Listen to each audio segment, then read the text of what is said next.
அஸ்ஸலாமு அலைக்கும் வரஹ்மத்துல்லாஹி வபரகாத்துஹு. அன்பிற்குரிய சகோதரர்களே, உங்கள் அனைவர் மீதும் எல்லாம் வல்ல ஏக இறைவனின் சாந்தியும் சமாதானமும் நிலவட்டுமாக.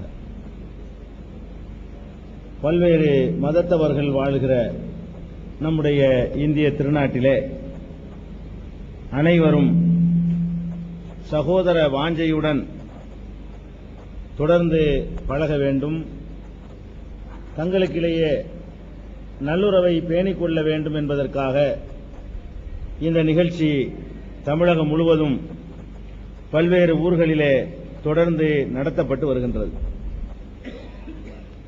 இந்த நிகழ்ச்சியை பொறுத்தவரை நீண்ட உரைகள் இங்கே ஆற்றப்படாது. உங்களுடைய சந்தேகங்களை நீங்கள் கேள்விகளாக எழுப்பினால் அதற்கான விடை தருவதுதான் இந்த நிகழ்ச்சியினுடைய முக்கியமான அம்சம்.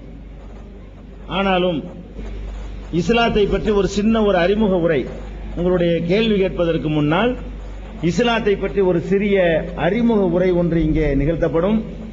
அந்த அறிமுக உரைக்கு பிறகு நீங்கள் உங்களுடைய கேள்விகளை கேட்கலாம். கேள்வி கேட்கும் பொழுது முஸ்லிம்கள் புண்படுவார்களே, வருத்தப்படுவார்களே, எப்படி கேட்பது என்றெல்லாம் நீங்கள் தயக்கம் காட்டக்கூடாது. உங்களுடைய உள்ளத்தில் என்ன நினைக்கிறீர்களோ அதை கேட்கலாம். எந்த தோரணையில் வேண்டுமானாலும் கேட்கலாம். கடுமையான வார்த்தைகளை பயன்படுத்தி கூட நீங்கள் உங்களுடைய கேள்விகளை எழுப்பலாம். சண்டைக்கு வருவது போல கூட உங்களுடைய கேள்விகள் இருக்கலாம். எந்த மாதிரி நீங்கள் கேள்வி கேட்டாலும் இங்க முஸ்லிம்கள் தரப்பிலிருந்து எந்த விதமான ஒரு அதிருப்தியோ, ஒரு சலசலப்போ, ஒரு எதிர்ப்போ இருக்காது. எது கேட்டாலும் நாங்கள் அதற்கு எங்களிடத்தில் தவறு இருக்குமே ஆனால் நாங்கள் அதை ஏற்றுக்கொள்வோம். நீங்கள் தவறாக விளங்கி இருந்தீர்களே ஆனால் அதற்கான விளக்கத்தை தருவோம். அதுதான் இந்த நிகழ்ச்சியினுடைய முக்கியமான அம்சம். அந்த கேள்விக்கு போவதற்கு முன்னால் இஸ்லாத்தை பற்றி ஒரு சின்ன அறிமுகம். இப்ப நாங்கள் ஏற்றிருக்கிற இஸ்லாம் என்ற இந்த மார்க்கம் 14 நூற்றாண்டுகளுக்கு முன்னால் அரபு பிரதேசத்திலே தோன்றிய முகமது நபி என்று அழைக்கப்படுகிற நபிகள் நாயகம் ஸல்லல்லாஹு அலைஹி வஸல்லம் அவர்களால் இந்த உலகத்திற்கு மறு அறிமுகம் செய்யப்பட்ட மார்க்கம். கிபி 570ஆம் ஆண்டு நபிகள் நாயகம் ஸல்லல்லாஹு அலைஹி வஸல்லம் அவர்கள் இன்றைய சவுதி அரேபியாவில் இருக்கிற மக்கா என்ற நகரத்திலே பிறந்தார்கள்.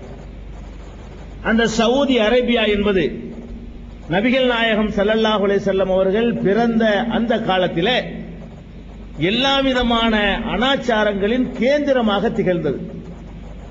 அந்த மக்களிடத்திலே எந்த விதமான நற்பண்புகளும் எஞ்சி இருக்கவில்லை. குடிபோதையிலே மூழ்கி கிடந்தார்கள். பெண்களை போகப் பொருளாக பயன்படுத்தினார்கள். அற்பமான காரணங்களுக்காக கூட மனிதன் கொள்வதை அவர்கள் நியாயப்படுத்தி வந்தார்கள். இப்படி ஒரு காட்டுமிராண்டி சமுதாயமாக இருந்த அந்த மக்கள் மத்தியிலே தான் நபிகள் நாயகம் ஸல்லல்லாஹு அலைஹி வஸல்லம் அவர்கள் 570ஆம் ஆண்டு பிறந்து 40 வயது வரை நபிகள் நாயகம் அவர்கள் பிறந்து தங்களுடைய 40வது வயது வரை ஒரு சாதாரண ஒரு மனிதராக அங்கு வாழ்ந்தார்கள். எந்த விதமான இயக்கத்தையும் அவர்கள் 40 வயது வரை தோற்றுவிக்கவில்லை. அவர்கள் ஒரு வியாபாரியாக இருந்தார்கள். மற்ற மக்களைப் போலவே சாதாரண ஒரு மனிதராக வாழ்ந்தார்கள்.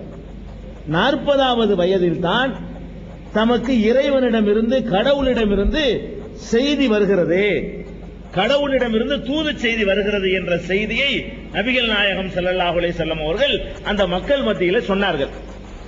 என்ன செய்தி வருவதாக சொன்னார்கள் என்று சொன்னால், இந்த அகில உலகத்தையும் படைத்து பாதுகாத்து பராமரிக்கின்ற ஒரே ஒரு கடவுள் தான் இருக்கிறான். அவர்கள் சொன்னது, நபிகள் நாயகம் அவர்கள் 14 நூற்றாண்டுகளுக்கு முன்னால் அந்த மக்களிடத்தில் சொன்ன செய்தி என்னவென்றால், எனக்கு கடவுளிடமிருந்து செய்தி வருகிறது. அந்த செய்தி என்னவென்று சொன்னால், ஒரு கடவுளை மாத்திரம் வணங்குங்கள், பல கடவுளை வணங்காதீர்கள், மனிதர்களை வணங்காதீர்கள், பொருட்களை வணங்காதீர்கள். மனிதர்களையும் இந்த உலகத்தில் உள்ள பொருட்களையும் யார் படைத்திருக்கிறானோ அந்த ஒரே ஒரு இறைவனை மாத்திரம் வணங்குங்கள். அந்த இறைவனுக்கு மனைவி இல்லை, அந்த இறைவனுக்கு மக்கள் இல்லை, அந்த இறைவனுக்கு அண்ணன் தம்பிகள் இல்லை, அந்த இறைவனுக்கு பெற்றோர் இல்லை, அந்த இறைவனுக்கு பலவீனம் இல்லை, அந்த இறைவனுக்கு அசதி இல்லை, மறதி இல்லை, தூக்கம் இல்லை, சோர்வு இல்லை, முதுமை இல்லை, நோய் இல்லை, மலஜலம் கழிக்க வேண்டும் என்ற உபாதை இல்லை, பசி இல்லை, தாகம் இல்லை. இப்படி ஒரு சூப்பர் பவர் இறைவன் இருக்கிறான். அப்படி ஒருவனைத்தான் நீங்கள் கடவுளாக ஏற்றுக்கொள்ள வேண்டுமே தவிர நீங்களாக உருவாக்கி கொண்டவற்றையெல்லாம் கடவுள் என்று ஏற்றுக்கொள்ளாதீர்கள். இப்படி எனக்கு செய்தி வருகிறது. நபிகள் நாயகம் சொன்னார்கள், இதுதான் எனக்கு வருகிற செய்தி. திருடாதீர்கள், மதுபானம் அருந்தாதீர்கள், விபச்சாரம் செய்யாதீர்கள், சூதாடாதீர்கள், ஏமாத்தாதீர்கள், மோசடி செய்யாதீர்கள், பொய் சொல்லாதீர்கள், புறம் பேசாதீர்கள், அடுத்தவருடைய உரிமைகளில் தலையிடாதீர்கள், கொலை செய்யாதீர்கள், உறவினரை அனுசரித்து வாழுங்கள், மக்களுக்கு உதவியாக இருங்கள். இதெல்லாம் தனக்கு வருகிற செய்தி என்று சொன்னார்கள். ஒரே ஒரு கடவுளை பற்றியும் தனக்கு செய்தி வருகிறது என்று சொன்னார்கள். உலகத்திலே எல்லோராலும் ஏற்றுக்கொள்ளப்பட்ட நல்ல பண்புகளை எல்லாம் சுட்டிக்காட்டி இந்த காரியங்களை எல்லாம் நீங்கள் செய்ய வேண்டும் என்று எனக்கு கடவுளிடமிருந்து செய்தி வருகிறது என்று நபிகள் நாயகம் ஸல்லல்லாஹு அலைஹி வஸல்லம் அவர்கள் சொன்னார்கள். 40வது வயசுல, கிபி 610 இந்த போதனையை நபிகள் நாயகம் ஸல்லல்லாஹு அலைஹி வஸல்லம் அவர்கள் ஆரம்பிக்கிறார்கள். இப்படி ஆரம்பித்தா என்ன நடக்கும்? அந்த மக்கள் எல்லா விதமான தீமைகளையும் செய்து கொண்டிருக்கிற மக்களால் கடுமையான எதிர்ப்புக்கு ஆளானார்கள். பல கடவுளை வணங்கக்கூடிய மக்கள்கிட்ட போய் இதெல்லாம் கடவுள் இல்லைங்க, உங்களை படைச்சவனை வணங்குங்க சொன்னா அவங்க அதை சாதாரணமா எடுத்துக்கொள்ள மாட்டார்கள். கடுமையான முறையில் தாக்கினார்கள், ஊர் நீக்கம் செய்தார்கள், கொலை செய்வதற்கு முயற்சி செய்தார்கள், போற வார வழிகளில் கேலி செய்தார்கள், கிண்டல் செய்தார்கள். அவர்கள் வெளியே நடமாடக்கூட முடியாத அளவுக்கு அவர்களுக்கு சமூக கட்டுப்பாடு விதித்தார்கள், ஊரை விட்டு ஒதுக்கி வைத்தார்கள், யாரும் எந்த கொடுக்கல் வாங்கலும் செய்யக்கூடாது என்று சொன்னார்கள். அவர்களை யாரெல்லாம் ஏற்றுக்கொண்டார்கள் அவர்களை எல்லாம் கூட வெட்டி கொன்றார்கள். நபிகள் நாயகத்தை யாரெல்லாம் ஏற்றுக்கொண்டார்களோ அவர்களுக்கெல்லாம் கூட பலவிதமான துன்பங்களை கொடுத்தார்கள். இப்படி 40வது வயதிலிருந்து 53வது வயது வரை 13 வருட காலம் நபிகள் நாயகம் அவர்கள் அந்த தம்முடைய சொந்த மண்ணிலே பலவிதமான துன்பங்களுக்கு ஆளானார்கள், பலவிதமான கொடுமைகளுக்கு உட்படுத்தப்பட்டார்கள்.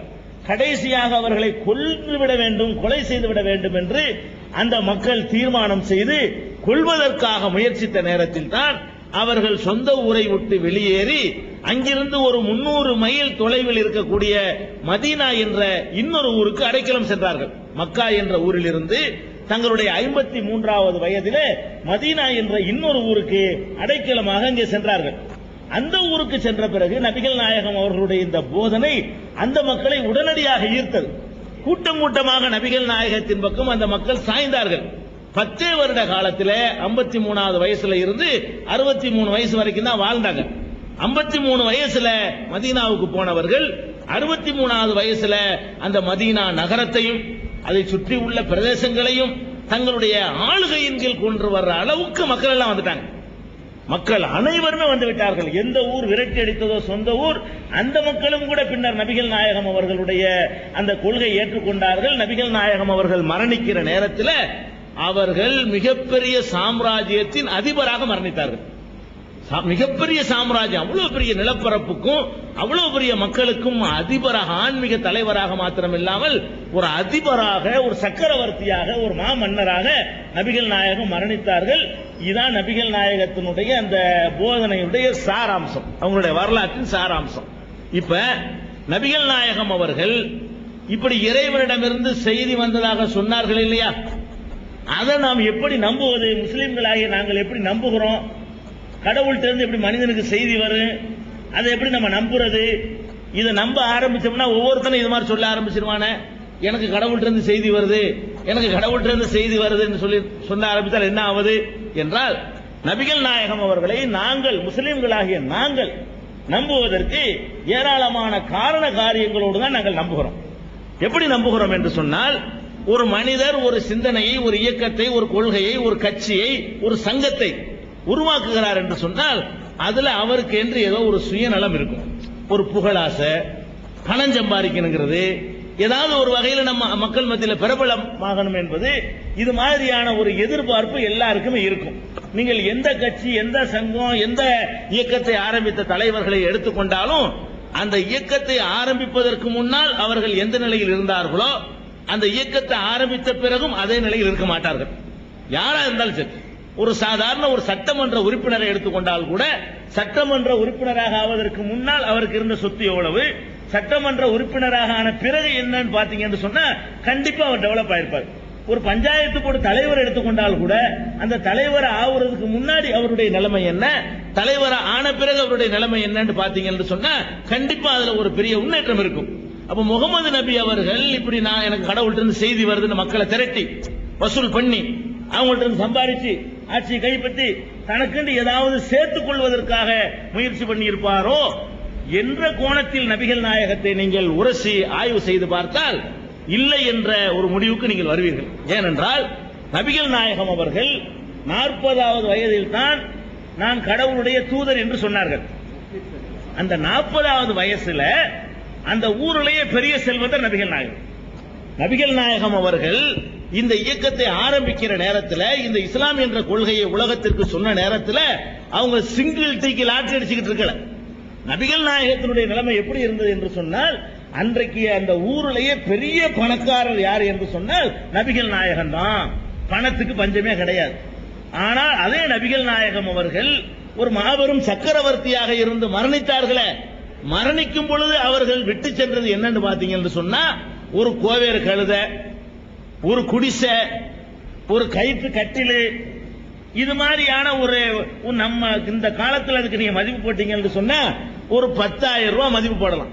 அவர் மரணிக்கிற நேரத்தில் ஒரு 10,000 ரூபாய்க்கு கூட குறையாத மதிப்புள்ள பொருள்கள் தான் அவருக்கு என்று உடமையா இருந்துச்சே தவிர வேற ஒண்ணும் இல்லை. பெரிய கோடீஸ்வரரா இருந்தவர் இந்த இயக்கத்தை ஆரம்பிச்ச பிறகு எல்லாத்தையும் இழந்து அவர் ஒன்றுமில்லாமல் மரணித்திருக்கிறார்.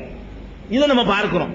அப்ப இந்த பொருளாதாரத்தை 40 வயது வரை சொகுசா வாழ்ந்தவர், வசதியா வாழ்ந்தவர், இந்த கொள்கையை சொன்ன பிறகு கொஞ்சம் கொஞ்சமா எல்லாத்தையும் இழந்து, வீட்டை இழந்து, வாசலை இழந்து, சொத்து சுகங்களை இழந்து, சொந்த ஊரையும் இழந்து கடைசியா ஒரு நாட்டில் போய் தஞ்சம் புகுந்துறார். அந்த நாட்டுக்கு அதிபரா போன பிறகாவது சம்பாதிச்சிருக்காரு கேட்டா சம்பாதிக்கல. இதை பார்க்கிறோம். இவர் அப்பழுக்கற்ற ஒரு நேர்மையான ஒரு மனிதர் தான், இவர் சுத்தமான ஒரு மனிதர் தான். இவருடைய இந்த பிரச்சாரத்துக்கு பின்னாடி எந்த விதமான சுயநலனோ எந்த விதமான எதிர்பார்ப்போ இல்லைங்கிறது சந்தேகம் வர நிரூபிக்கிறார். அது மாத்திரம் இல்ல, நபிகள் நாயகம் அவர்கள் மதீனாவுக்கு சென்று ஒரு மாபெரும் சாம்ராஜ்யத்தை நிறுவி அதனுடைய அதிபராக ஆன பிறகு அவர்களுடைய வாழ்க்கை எப்படி இருந்தது என்று சொன்னால், நபிகள் நாயகத்தினுடைய மனைவி ஆயிஷா அவர்கள் சொல்கிறார்கள், எங்களுடைய வீடுகளிலே தொடர்ந்து 2 நாட்கள் அடுப்பு மூட்டப்பட்டதில்லை. ஒரு நாளைக்கு அடுப்பு மூட்டணும்னு சொன்னா அடுத்த நாளைக்கு சமைக்க முடியாது. நாங்கள் 3 நாட்கள் வயிறார தொடர்ந்து சாப்பிட்டது இல்லை. ஒரு நாள் வயிறார சாப்பிட்டோம்னா 2 நாளைக்கு சாப்பாடு கிடைக்காது. இதுதான் நபிகள் நாயகத்தினுடைய குடும்பத்தாராகிய எங்களுடைய நிலைமை என்று அவங்களுடைய மனைவி ஆயிஷா அவர்கள் இந்த உலக மக்களுக்கு சொல்கிறார்கள். நபிகள் நாயகம் அவர்கள் என்ன சாப்பாடு சாப்பிடுவார்கள் கேட்டா, கோதுமை இருக்கு. நபிகள் நாயகம் சல்லடையை தங்கள் வாழ்க்கையில் பயன்படுத்தியதில்லை. சல்லடை தெரியுமில்ல, மாவை சலிப்பதற்காக யூஸ் பண்ணக்கூடிய அந்த சல்லடை இருக்கு பாருங்க, அதை நபிகள் நாயகம் யூஸ் பண்ணது இல்லை அப்படின்னு ஒரு நபிகள் நாயகத்தினுடைய தோழர் சொல்லும் பொழுது அடுத்த தலைமுறையில் உள்ளவர் கேட்கிறாரு, சல்லடை யூஸ் பண்ணாம எப்படி நீங்க சாப்பிட முடியும்? அவர் சொல்றாரு, கோதுமை எடுத்து திருகையில போடுவோம், எங்க கைனால நாங்க அரைக்குவோம், அரைச்சோன்னா அரை குறை அது உடைஞ்சு வரும், அதை எடுத்து நாங்கள் வாயால் ஊதுவோம், உமிகள் பறந்து விடும், எஞ்சியதை தண்ணீர்ல குழைச்சி அதை சாப்பிட்டுக்கிறோம், ரொட்டியா இல்ல கோதுமை. இதான் நபிகள் நாயகத்தினுடைய உணவு. இப்படி சில நாட்களில சிறிதளவு பேரிச்சம்பழங்களும் தண்ணீர் மட்டுமே நபிகள் நாயகத்தினுடைய உணவா இருந்துச்சு. அப்ப எந்த சாப்பாட்டுக்கு தானங்க ஒருஜான் வயிறு இல்லாட்டி உலகத்துல ஏது கலாட்டான்னு சொல்றான். எல்லாம் இந்த ஒருஜான் வயிற்றுக்காகத்தான் நம்ம என்ன பண்றோம், சம்பாதிக்க ஆசைப்படுறோம், பணக்காரனாக ஆசைப்படுறோம். அப்ப இந்த வயிற்றுக்காக அவர் என்ன சாப்பிட்டார், என்ன உணவு உட்கொண்டார் நீங்க பாத்தீங்கன்னு சொன்னா ஒண்ணுமே இல்லை. அதே நேரத்தில் அவருடைய ஆட்சி முறையில இந்த சோமாலியா, எத்தியோப்பியாவுல வறுமை தாண்டவம் ஆடுகிறத அந்த மாதிரி இருந்திருக்குமோ என்றால் அப்படி இருக்கவில்லை. அவர்கள் ஒரு சக்கரவர்த்தியாக ஆன பிறகு அந்த நாட்டில் செல்வம் அவ்வளவு குவிந்து கிடந்தது. பள்ளிவாசல் தான் அரசாங்க தலைமை செயலகம். அந்த பள்ளிவாசல்ல மூட்டை மூட்டையாக பேரிச்சம்பழங்கள் அம்பாரமாக குவிக்கப்பட்டிருக்கும், ஒரு பக்கம் ஒட்டகங்களாக கட்டப்பட்டிருக்கும். அவர்கள் கொண்டு வந்த ஜகாத் என்ற புதிய பொருளாதார புரட்சிகரமான திட்டத்தின் மூலமாக பொருளாதாரத்தில் தன்னிறைவு அடைந்திருந்தது. என்ன பண்ணிட்டாங்கன்னு சொன்னா, அரசாங்கத்தினுடைய நிதியில் இருந்து ஒரு பேரிச்சம்பழத்தை கூட இந்த முகமதுடைய குடும்பத்தாரும் தொடமாட்டார்கள், தொடக்கூடாது, தொடுவது குற்றம் என்று உலகத்துக்கு சொன்னார்கள். பள்ளிவாசல்ல குவித்து கிடக்கிற பேரிச்சம்பழத்தை நபிகள் நாயகத்துடைய பேரன் ஹுசைன் அவர்கள் ஒரே ஒரு பேரிச்சம்பழத்தை எடுத்து வாயில போட்டு விடுகிறார். உடனே நபிகள் நாயகம் அதை பார்த்துவிட்டு தம்முடைய விரலை அந்த குழந்தையுடைய வாயில் விட்டு அந்த ஒரு பேரிச்சம்பழத்தை எடுத்து வெளியே தூக்கி போட்டுட்டு, முகமதுடைய குடும்பத்தார் அரசு கருவூலத்தை தொடக்கூடாது என்று உனக்கு தெரியாதா? என் பேரப்பிள்ளையா, சின்ன பிள்ளைங்க சொல்றாங்க, என் பேரப்பிள்ளையா இருந்துகிட்டு நீ எப்படி அதை தொடலாம்? அப்ப மிகப்பெரிய கோடீஸ்வரரா இருந்து இழக்கிறாரு, பிறகு கோடி கோடியா சொத்துக்கள் குவிகிற அளவுக்கு ஒரு அரசாங்கத்தை உருவாக்குறாரு. அதிலிருந்து ஒரு பேரிச்சம்பழத்தை அவர் தொட்டது கிடையாது. அவர் தொட்டது மாத்திரமில்ல, அவர் விட்டு சென்ற பிறகு சொல்லிட்டு போறாரு, நான் மரணிக்கும் பொழுது எதையெல்லாம் விட்டு செல்கிறேனோ அந்த சொத்துக்கள் எதுவாக இருந்தாலும் அரசு கருவூலத்தில் சேர்க்கப்பட வேண்டும், என்னுடைய வாரிசுகள் அதற்கு சொந்தம் கொண்டாடக்கூடாது என்று அதையும் மக்கள் மத்தியில் அறிவிச்சிட்டு போயிடுறாரு. அந்த விட்டுட்டு போன அந்த கோவேறு கழுதையும் அந்த வீடும் அந்த குடிசையும் அந்த இடங்களும் அரசாங்கத்துக்கு சேர்ந்துருச்சு. அவங்களுடைய குடும்பத்தாருக்கு கூட ஒரு சல்லி காசை கூட விட்டு செல்லாமல் தன்னுடைய சொந்த பணங்கள் எல்லாம் கூட அரசாங்கத்துக்கு சேர வேண்டும் என்று எழுதி வைத்து விட்டு சென்றவர்கள் நபிகள் நாயகம் அவர்கள். பார்க்கிறோம் இந்த அப்பழுக்கற்ற வாழ்க்கை, இவர் எதையுமே நம்மள்ட்ட எதிர்பார்க்கல. இந்த கொள்கையை சொன்னதுனால உண்டு சுகிக்கல, உடுத்தி மகிழ்ந்தாரா, வகை வகையா நூற்றுக்கணக்கான ஆடைகளை வச்சிருந்தாரா? அந்த காலத்துல ஒவ்வொரு மன்னர்களும் எப்படி வாழ்ந்தாங்க? இன்னைக்கு ஜனநாயக முறையில் நம்ம வாழ்ந்து கொண்டிருக்கிறோம். 14 நூற்றாண்டுக்கு முந்தைய நீங்க பாத்தீங்கன்னு சொன்னா ஒரு சாதாரண ஒரு புதுக்கோட்டை ராஜாம்பாங்க, ஒரு ஊருக்கு தான் அவர் ராஜா. ஊர் தானே ஒரு நாடு. இப்பதான் நம்ம இந்தியா ஒரு நாடு இருக்கிறோம். அந்த காலத்தை எடுத்துக்கிட்டீங்கன்னா புதுக்கோட்டை ஒரு நாடு, மதுரை ஒரு நாடு, ராமநாதபுரம் ஒரு நாடு, வேலூர் ஒரு நாடு, ஆற்காடு ஒரு நாடு, செஞ்சி ஒரு நாடு. அந்த காலத்துல ஒவ்வொருத்தரும் கோட்டையை கட்டி வச்சுக்கிட்டு இது எங்க நாடுமா, என்னடா நாடுன்னு பார்த்தா 200 பேர் இருப்பாங்க. அதான் ஒரு நாடு. 200 பேர் 300 பேர் உட்கார்ந்துக்கிட்டு ஒரு நாடுதான். இந்த நாட்டுடைய அதிபர்கள் எல்லாம் எப்படிப்பட்ட கோட்டை கொத்தளங்களோட வாழ்க்கை நடத்தினாங்க. இவர் மாபெரும் சக்கரவர்த்தியாக இருந்த நேரத்தில் இவர் வச்சிருந்த ஆடை என்ன தெரியுமா? ஒரு போர்வை மேல போத்திக்கிடுவார், கீழே ஒரு போர்வையை வேட்டியா கட்டிக் கொள்வார். இதுதான் அவருடைய ஆடை. விசேஷ நாட்களுக்கு அணிவதற்காக தைக்கப்பட்ட ஒரு ஆடை இருக்கும். வெள்ளிக்கிழமை, பெருநாள், வெளிநாட்டிலிருந்து வரக்கூடிய மக்களை சந்திக்கிறது, இதுதான் அவருக்கு உள்ள ஆடையா இருந்துச்சே தவிர ஆடைகளை குவித்து வைத்திருக்கவில்லை. இது அவருடைய நிலைமை. அவருடைய படுக்கை ஒரு கைத்து கட்டில் தான் படுத்து கிடப்பார். மேனியெல்லாம் சிவந்து போயிடும். அல்லாஹ்வுடைய தூதரை ஏன் இவ்வளவு கஷ்டப்படுறீங்க? நாங்களாவது உங்களுக்கு ஒரு நல்ல ஒரு மென்மையான ஒரு விரிப்பை ஏற்பாடு செய்கிறோமே, அதுல படுத்துக்கிறீங்களேன். எனக்கு இந்த உலகத்துக்கு என்னப்பா இருக்குது? மரத்தடியில் நிழலில் இலைப்பாரி விட்டு செல்கிற ஒரு பயணிதான் நான். இந்த உலகத்தில் கொஞ்ச நேரம் இலைப்பாரிட்டு போய் சேர வேண்டிய இடம் வேற இடம் இருக்கிறது. அதனால இறைவனிடத்தில் நான் சேர வேண்டி இருக்கிறதுனால நான் இதெல்லாம் தொடமாட்டேன்னு சொல்லி காலமெல்லாம் அந்த கைத்து கட்டிருக்கான். 5 குடிசைதான் அவருடைய வீடு. அவர் படுத்து கிடந்தார்னு சொன்னா, அவர் மனைவி படுத்தார்னு சொன்னா இவருக்கு தொழுவதுக்கு இடம் இருக்காது. அவ்வளவு பெரிய சின்ன குடிசை தன்னுடைய வீடு அரண்மனை ஆக்கி வச்சிருந்தார். குடிசை தான், ஒரு கைத்து கட்டில் தான். தலைமானி கூட தலையணை இருக்க, படுத்துக்கிற தலையணை, அதில் கூட சருகுகளையும் கூலங்களையும் உள்ள திணிச்சு அதுதான் அவருடைய தலையணையாக இருந்தது. இப்படி எந்த உலகத்தில் ஆன்மீகத்தை சொல்லி அல்லது அரசியல் தலைமையை சொல்லி மக்கள் தேர்ந்து ஒரு சல்லிக்காசையும் பெறாத அந்த நாணயம் இருக்கு பாருங்க, கண்டிப்பா இவர் போய் சொல்லியிருக்க மாட்டாரு. என்னத்துக்கு சொல்லணும்? என்ன எதுக்கு இறை தூதர்னு சொல்லிவிட்டு இவர் அடைஞ்சது என்ன என்று நாங்கள் சிந்திக்கிற நேரத்தில் மாமனிதர் முகமது ஸல்லல்லாஹு அலைஹி வஸல்லம் அவர்கள் கண்டிப்பா அவர் உண்மையாளராக தான் இருக்கணும் அப்படிங்கிறதுக்கு வர்றோம். சரி, காசு பணத்தை விட்டுருங்க, அவருடைய அந்தஸ்து புகழ், 4 பேர் இப்படி கை கட்டி நிக்கணும், நம்ம காலில் விழுந்து கும்பிடணும், இதுக்காக வேண்டி சில பேர் ஆசைப்படுவாங்க.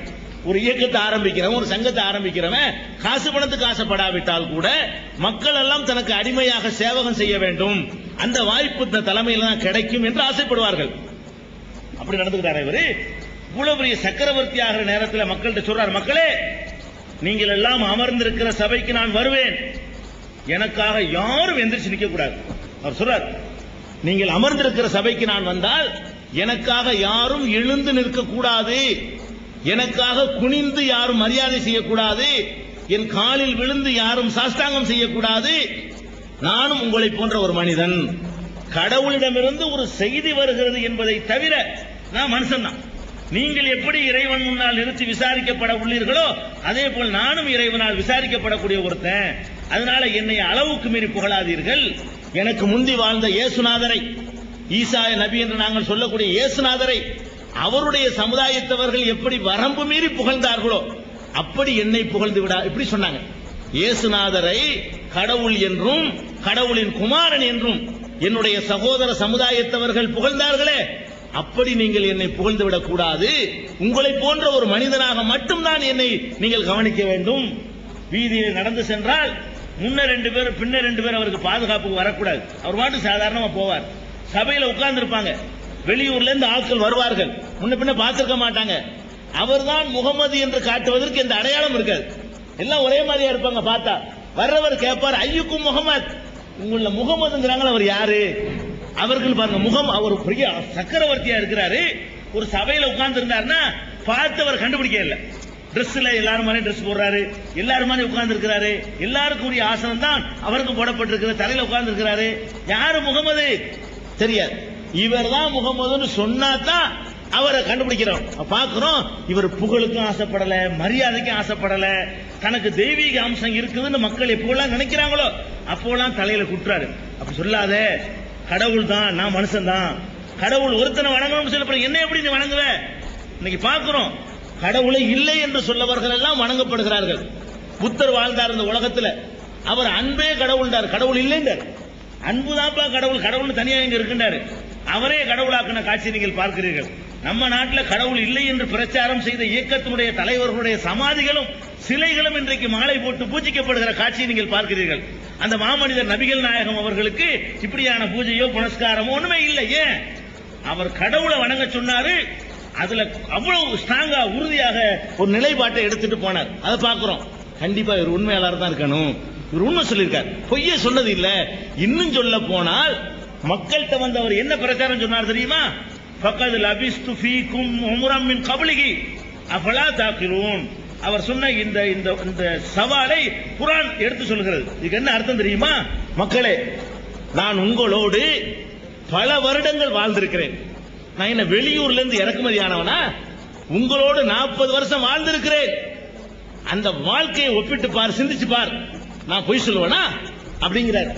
இப்படி ஒருத்தங்க உலகத்தில் யாருக்கா சொல்ல சொந்த ஊர்ல போய்கிட்டு என்ன சொல்லுவோம்? நம்ம நதி மூலம் பார்க்காத, ரிஷி மூலம் பார்க்காதுன்றோம். நம்ம என்ன நம்ம அளவுகள் வச்சிருக்கிறோம்? நதிக்கு மூலம் பார்க்க கூடாதான். நதி ஓடுதுல, இது எங்க இருந்து வந்துச்சு, என்னென்ன சாக்கடையில கலந்துகிட்டு வருது, என்னென்ன கழிவுகளை அரிசிட்டு வந்து பேசக்கூடாது. நதியில குடிச்சிட வேண்டியதான். நதிக்கு மூலம் பார்க்காதங்கிறான். அதே மாதிரி ரிஷிக்கு மூலம் பார்க்க கூடாதான். ரிஷிங்கிறார் சாமியாரா, அவர் எப்படி என்னன்னு பழச கிளறாதேங்கிறாங்க. நதிக்கு மூலம் பார்க்க கூடாது. ஒருத்தர் ரிஷின்னு வந்துட்டாருன்னு சொன்னா அவருடைய பழச கிளறக்கூடாது. கிளறா என்னவா இருப்பாரு? இப்ப ரிஷியா இருக்கிறவரு வேற மாதிரி இருந்திருப்பாரு. 10 வருஷத்துக்கு முன்னாடி, 15 வருஷத்துக்கு முன்னாடி போனீங்கன்னா அவருடைய கதையை கேட்ட நாரி போற மாதிரி இருக்கும். முகமது நபி சொன்னாரு, ரிஷி மூலம் பாருண்டாரு. 40 வருஷம் உன்னோடு வாழ்ந்திருக்கிறேன், நாக்குல பல்ல போட்டு சொல்லு பாப்போம் ஒரு குற்றச்சாட்டு.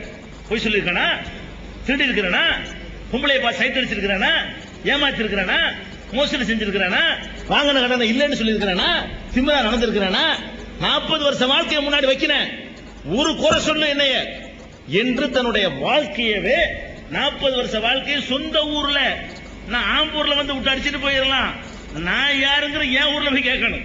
என்னுடைய 25 வருஷம் நான் எப்படி இருந்தேன், என்னுடைய 30 வருஷம் எப்படி இருக்கேங்கிறது என்னுடைய சொந்த ஊருக்காரருக்கு தெரியும், ஆம்பூர்காரருக்கு தெரியாது. முகமது நபி இது எங்க போய் சொன்னார் தெரியுமா? தன்னை 40 வருஷமா பார்த்துட்டு இருக்கிற மக்கள்கிட்ட போய் சொன்னார். சின்ன பிள்ளையில இருந்து பாக்குறாங்க, அவங்கள்ட்ட சொன்னாரு, உன்னோட தானே இருக்கிறேனா, 40 வருஷமா இருக்கிறேன்ல, 40 வருஷமா என்னுடைய வாழ்க்கையை பார்த்துட்டு நான் போய் சொல்லுவேன் நினைக்கிறியா? நான் போய் சொல்லுவேன். அப்ப 40 வருஷத்துக்கு ஒருத்தன் நடிக்க நல்ல மாதிரி நடிக்கிறாத ஒரு 5 நாளைக்கு தான் நடிக்க முடியும். 6ஆவது நாள் வெளுத்து போயிடும். 6வது நாளைக்கு நடிக்கலாம், 5 நாளைக்கு அப்படி இப்படி ஒரு மாதிரியா நடிக்கலாம். அப்புறம் அவருடைய இயற்கை தன்மை வெளிப்பட்டு ஒரு ஆள் 2 ஆள் 10 ஆள் 100 ஆளுக்கு தெரிஞ்சு போயிடும். அப்ப 40 வருஷ காலமாக அவருடைய வாழ்க்கையை முன்னாடி வச்சு சொன்னாரு. அந்த அப்பழுக்கற்ற வாழ்க்கையை பார்க்கிற யாருமே முகமது நபி அவர் பொய் சொல்லல, இறை செய்தி வருதுன்னு சொல்றது உண்மைதான் புரிந்து கொள்ற அளவுக்கு இருக்கிறது. அது மாத்திரம் இல்லாம அவர் இறை செய்தி என்று சொன்னதுதான் நாங்கள் குர்ஆன்கிறோம். குர்ஆன் சொல்றோமே, அந்த குர்ஆன் தான் எனக்கு இறைவன் வந்த செய்தின்னு சொல்லி மக்கள்கிட்ட சொன்னார். இந்த குர்ஆனை நீங்கள் ஆய்வு செய்து பார்த்தால் கூட கண்டிப்பா இது இறை செய்தி தான் என்று அறிஞ்சுக்கிறீங்க. ஏன் தெரியுமா?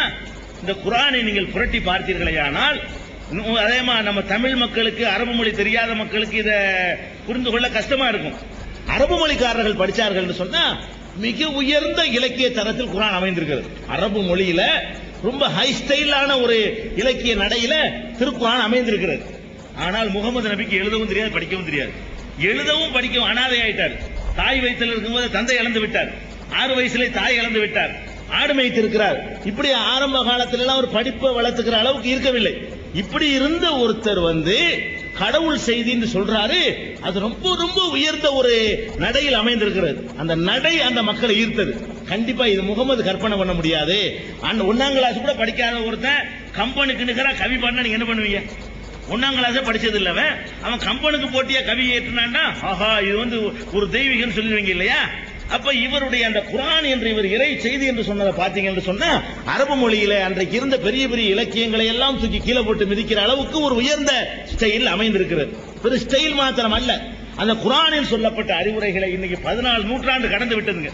14 நூற்றாண்டுக்கு பிறகு இன்னைக்கு நீங்க குர்ஆனை பார்த்தால் கூட இந்த நூற்றாண்டில் வாழ்கிற ஒரு பெரிய விஞ்ஞானி, ஒரு பெரிய அறிவாளி எழுதினால் எப்படி இருக்குமோ அதை விட உயர்ந்த தரத்தில் குர்ஆன் அமைந்திருக்குது பாருங்க. அதை வச்சு அவர் இறை தூதர் நம்ம நம்பிக்கை கொள்ள முடியும். எப்படி ஒரு மனிதன் எழுதுறான், நான் ஒரு புத்தகத்தை எழுதுறேன், இந்த புத்தகம் ஒரு 20 வருஷத்துக்கு வேண்டாம் நிக்கும். 25 வருஷத்துக்கு பிறகு பாத்தீங்கன்னு சொன்னா அதுல தப்பு கண்டுபிடிப்பாங்க. என்ன இப்படி எழுதிக்கிறாங்க? ஏன்னா காலம் மாற மாற சில உண்மைகள் நமக்கு தெரிய வரும். எந்த ஒரு நூல் 50 வருஷத்துக்கு நிக்காது. எல்லாரும் சேர்ந்து உண்டாக்கணும். நம்ம நாட்டு அரசியல் சட்டம் இருக்க அதை இப்ப திருத்தணுங்கிறாங்க. சாதாரண ஆளுக்கு உண்டாக்கல, பெரிய பெரிய விற்பனர்கள்லாம் சேர்ந்து உண்டாக்குன ஒரு அரசியல் சாசனமே 50 வருஷம் கடக்கிறதுக்குள்ள திருத்தம் தேவைன்னு சொல்றாங்க. 14 நூற்றாண்டான பிறகும் கூட திருமறை குர்ஆன்ல திருத்தம் தேவையானா தேவையில்லைங்கிற அளவுக்கு உயர்ந்த நடை. திருக்குர்ஆன் இந்த பூமியை பத்தி பேசுகிறது. உருண்டேன்னு பேசுது. பேச முடியுமா? 14 நூற்றாண்டுக்கு முந்தி பேச இயலுமான்னு கேட்கிறான். இந்த பூமி உருண்டை என்று இன்னைக்கு நம்ம எல்கேஜி, இன்னைக்கு சாதாரணமா நீங்க சொல்லணும், நான் சொல்லலாம் 1ஆம் கிளாஸ் பையன் சொல்லுவான். ஆனால் 14 நூற்றாண்டுக்கு முன்னாடி பூமி தட்டேன்னு எல்லாரும் நினைச்சிருந்த காலத்துல திருமறை குர்ஆன் பூமியை உருண்டேங்குது, அது சுத்துதுங்குது, எல்லா கோள்களுமே உருண்டேன்னு சொல்லுது, எல்லா கோள்களுமே தங்களுடைய பாதையில சுற்றி சுழன்று நீந்தி கொண்டு இருக்கின்றன என்று திருமறை குர்ஆன் பேசுகிறது. சூரியன் ஓடிக்கொண்டே இருக்கிறதுங்கிற அந்த பேருண்மையை இன்னைக்கு கண்டுபிடிச்சிருக்கிறாங்களே அதை குர்ஆன் சொல்லுகிறது. பெருவெடிப்பு கொள்கை இஸ்லாம் சொல்கிறது. எப்படி இந்த பிரபஞ்சம் உண்டானுச்சுன்னு சொல்லி விஞ்ஞானிகள் சொல்கிறார்களோ அந்த கருத்து 2வது கருத்துக்கு இடமில்லாமல் தெளிவான வார்த்தைகளால் குர்ஆன் சொல்கிறது. கருவிலே குழந்தை எப்படி உண்டாகிறது என்ற செய்தியை குர்ஆன் பேசுகிறது. எப்படி பேசுது? 14 நூற்றாண்டுக்கு முந்தி வாழ்ந்தவன் பேசுற மாதிரி பேசல. இன்னைக்கு ஸ்கேன் யுகத்தில் வாழ்றவன் இந்த காலத்துல வாழ்கிற ஒரு பெரிய மருத்துவ மேதை பேசுவது போல ஏன் அதை விட சிறந்த நடையில திருமறை குர்ஆன் அதை பற்றி பேசுகிறது, மலையை பற்றி பேசுகிறது, பலவிதமான அதிசயங்களை பற்றி குர்ஆன் பேசுகிறது, விஞ்ஞான விஷயங்களை பேசுகிறது. எப்படி பேசுதுன்னா இது பெரிய பெரிய ஒரு ஆராய்ச்சியாளன் பேசுற அளவுக்கு பேசுகிறது. அப்ப நம்ம நினைக்கிறோம் இது எழுத படிக்க தெரியாத 14 நூற்றாண்டுக்கு முந்தி வாழ்ந்த ஒரு மனிதனின் வார்த்தை இல்ல. 14 நூற்றாண்டுக்கு முந்தி வாழ்ந்தவருக்கு பூமி உருண்டை எப்படி தெரியும்? அது சுத்துதுங்கிற எப்படி தெரியும்? அது சுழலுதுங்கிற எப்படி தெரியும்? அப்படி கருவுல குழந்தைகள் எத்தனை ஸ்டேஜ் அடையுது என்ற ஒரு விஷயம் எப்படி தெரியும்? இது ஆராய்ச்சி பண்ணக்கூடிய நேரத்தில் இது இறை செய்திதான், இது மனித வார்த்தை இல்ல. மனுஷ வார்த்தைன்னா முகமதுக்கு இப்படி அன்னைக்கு சொல்லியிருக்க முடியாது. நீங்க வாழ்ந்தாலும் நான் வாழ்ந்தாலும் 14 நூற்றாண்டுக்கு முந்தி நம்ம வாழ்ந்தோம்னு சொன்னா இப்படி பேச மாட்டோம். கலிலேயோ பூமியை உருண்டன்னு சொன்னதுக்காக வேண்டி அவனை பின்னி எடுத்துட்டாங்க. நம்ம பாக்குறோம், அவன் நபிகள் நாயகத்துக்கு பிந்தி வந்தாலும் சொன்னவனுக்கு எந்த கதின்னா அதுக்கு முந்தி வாழ்ந்த நபிகள் நாயகம் என்ன பண்றாருன்னு கேட்டா இதையெல்லாம் கடவுள் சொன்னான்னு சொல்றாரு. பூமியை பத்தி, வானத்தை பத்தி, சூரியனை பத்தி, சந்திரனை பத்தி, எல்லா கோள்களை பற்றியும் பேசுகிறாரு. பலவிதமான பூமிக்கு கீழே உள்ளதை பத்தி, பூமிக்கு மேல உள்ளதை பத்தி, ஆகாயத்தை பத்தி எல்லாம் சொல்றாரு. நிலத்தடி நீரை சேமிக்கிறத பத்தி கூட அவர் சொல்றாரு. திருமறை குர்ஆன்ல இன்னைக்கு மழை நீரை சேகரிக்கிறவன் இந்த மழை நீர் சேகரிக்கிறதனுடைய பயனை கூட நபிகள் நாயகம் இன்னைக்கு தான் இவன் கண்டுபிடிச்சு சொல்றான். ஒரு 2 வருஷத்துக்கு முந்தி கூட இந்த செய்தி நம்மளுக்கு சொல்லப்படவில்லை.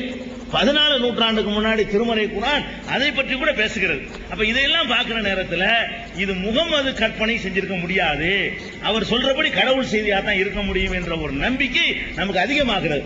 அதனாலதான் நம்ம முகமது நபி அல்லாஹ்வுடைய தூதர் என்றும் அல்லாஹ்னு ஒருத்தர் இருக்கிறான் என்றும் முஸ்லிம்கள் நம்புகிறோம். இதுதான் இஸ்லாத்தினுடைய அடிப்படை. அதே நேரத்தில் ஒரு செய்தி நீங்க வழங்கிக் கொள்ளணும், இந்த இஸ்லாத்தை உண்டாக்குனவர் முகமது கிடையாது. முதல் மனிதன் கடைபிடிச்ச மார்க்கமே இஸ்லாம் தான். அதை நீங்க தெரிஞ்சுக்கணும். முதல்ல கடவுள் ஒரு ஜோடியை படைக்கிறார், ஒரு மனுஷனை தான் படைக்கிறார், ஒரு ஆணையும் ஒரு பெண்ணையும். அவர்கள் முஸ்லிம்கள் தான். அதாவது ஒரு கடவுளா ஏத்திருந்தாங்க. இப்படி ஏராளமான இறை தூதர்கள் வந்தார்கள். அதுல நான் கடைசியானவன், அப்படித்தான் நபிகள் நாயகம் சொன்னாங்களே தவிர நான் தான் இந்த மார்க்கத்தை உலகத்துல உண்டாக்குறேன்னு சொல்லவே இல்லை. நமக்கு முன்னாடி உலகத்துல பல இந்தியாவுல, தமிழ்நாட்டில், ஆந்திராவுல, கேரளாவுல, கர்நாடகாவுல, அமெரிக்காவுல, சைனாவுல, ரஷ்யாவுல, ஜப்பான் எல்லா பகுதிகளிலும் இந்த மெசேஜ் சொல்லப்பட்டிருக்கிறது. எனக்கு முன்னால் சொல்லப்பட்டிருக்கிறது. பல தூதர்கள் வந்து சொல்லி இருக்கிறார்கள். அதை அந்த சொன்னவர்களே கடவுளாக்கி விட்டாங்க. யாரெல்லாம் வந்து கடவுள் ஒருத்தன் சொல்றாங்களோ அவரே கடவுளாக்கி விடுவாங்க. இதான் உலகத்துல பாக்குறீங்க. முகமது நபி மட்டும்தான் அப்படி ஆகப்படலைங்க.